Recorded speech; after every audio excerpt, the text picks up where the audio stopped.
If you've never been to this channel before, my name is Erin.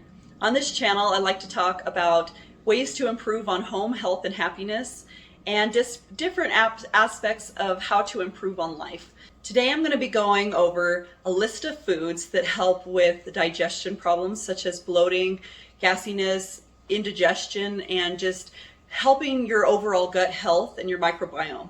If you've ever had digestion problems over your lifetime, or you are just starting to notice that you're having any kind of problems going on in your gut, these foods will dramatically change the way your digestion works.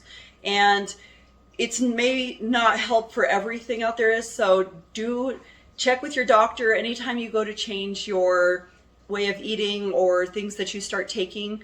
I am not a dietitian, I'm not a doctor, so I don't want to give you medical advice. These are just things that have helped me over my life, and it has made a tremendous difference in the way my stomach works now. I grew up with a very, very bad gut, and my stomach would always swell up when I ate, and I would always feel very lethargic and very sick and run down. And when I changed my way of eating, it changed my life. I no longer have any of the problems I used to have, and it really made a difference. And so I want to be able to share all of this with you. That way, if you're going through any of these same things that I went through, that maybe it will be able to help you in some way as well. But without further ado, let's get into today's video, and I'll start going over the lists. First on the list, we have legumes, nuts, and seeds. These high-fiber foods contain both soluble fiber and insoluble fiber. Studies have suggested that increasing your fiber intake is associated with reducing risk from cardiovascular disease.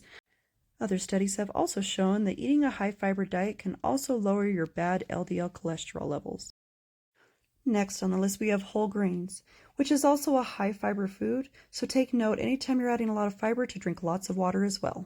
So if you are going to be changing your diet and adding in lots of fiber-rich foods, make sure to switch slowly to adding more fiber into your diet. If you do it too quickly, it can upset your stomach. So slowly over time, it's best to add more in as you go.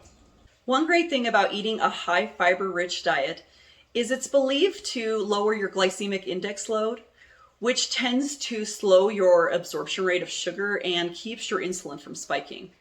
Insulin spikes can become a problem over time, especially if it's happening very frequently. That can cause type 2 diabetes. So that's another great reason to be on a high fiber diet. It is great for your good gut bacteria as well, and it also helps with keeping your insulin under control.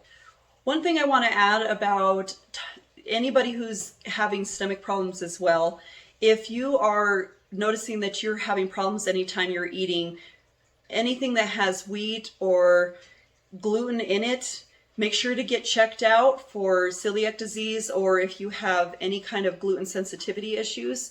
I will be doing a full-length video next week on this. I was going to start talking about celiac disease and gluten sensitivity at the end of this video, but I decided it deserves its own full-length video because I have a ton of information to share. So if you'd like to learn about gluten sensitivity and intolerance and the differences between that and celiac disease, stick around for next week's video. I'm going to go very in depth on what the signs are, what to look for, and things that you may never have heard. I had a sibling who ended up having celiac disease, and it ended up taking his life. So I would like to share as much information with you as I can, especially if you are noticing you have really bad digestive problems after eating gluten. So make sure to stick around to check that out if you are interested in knowing more about it. Next on the list, we have fruits. All the fruits on this list are also very high in fiber. They are also high in antioxidants. Just take note when you are eating different types of fruit, especially apples, pears, or plums, make sure to leave the skin on because of the high fiber content that's actually in the skin. And it's best to eat the food in its wholest form. That's where you get a lot of the nutrients from. Next on this list is vegetables, and all the vegetables listed here are also high in fiber. Obviously, you can see where I'm going with this. All these foods seem to have lots of fiber, and that's one of the main things that really helps our digestion.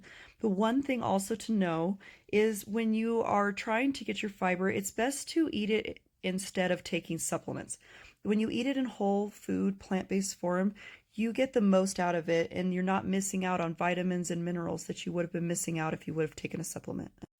All the seasoning, spices, and flakes that I have listed here are great to help with gut issues, especially if you ever have nausea or even if you have a slow digestion. Some of these actually help speed up some of your digestion and help you to absorb and break down your foods better.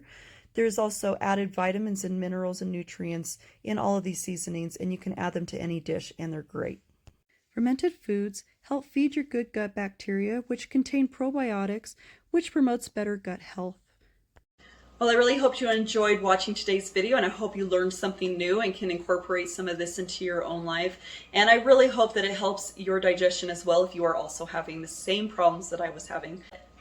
As always, thanks again for watching, and until next time, bye.